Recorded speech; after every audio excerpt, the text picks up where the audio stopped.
नमस्कार मित्रों। भारत का मोस्ट वांटेड दाऊद इब्राहिम, जिस पर भारत ने 25 लाख रुपए का इनाम भी घोषित कर रखा था, अब लगता है कि वो इस दुनिया में नहीं रहा।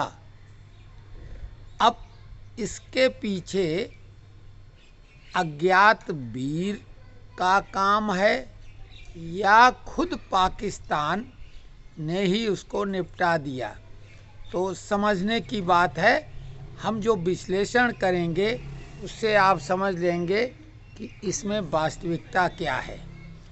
पाकिस्तान इन दिनों जो कि भिखारियों के नाम से जाना जा रहा है और पैसे के लिए कुछ भी करने को तैयार है, तो आपको मालूम होना चाहिए कि फोर्ब्स ने अमीरों की लिस्ट में दाऊद इब्राहिम को सबसे ज़्यादा पैसे वाला डॉन घोषित किया था 2015 में, और उसकी कुल संपत्ति 55,000 करोड़ से भी ज़्यादा बताई थी।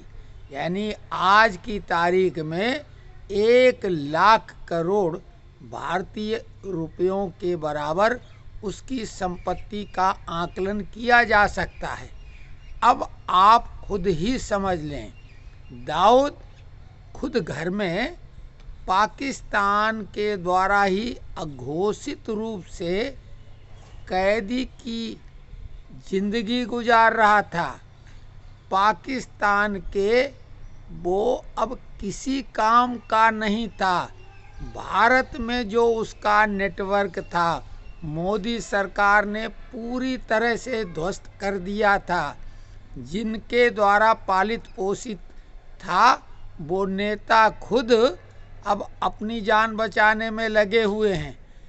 अब आप कल्पना करो कि पाकिस्तान, जहाँ की जनता आटा के लिए एक दूसरे की जान लेने पे उतारू है, वहाँ के नेता और विशेषकर सैन्य प्रशासक 1 लाख करोड़ रुपए के लिए क्या नहीं कर सकते हैं, जबकि दाऊद अब उनके किसी काम का नहीं था, केवल बोझ था।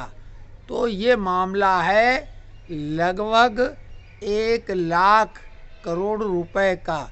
अब आप समझ सकते हैं कि उसकी जान भारत लेगा या पाकिस्तान ने खुद ले लिया, क्योंकि जिस तरह की कड़ी सुरक्षा में दाऊद नज़रबंद था, ऐसे में उसको जहर भी कोई कैसे दे सकता था।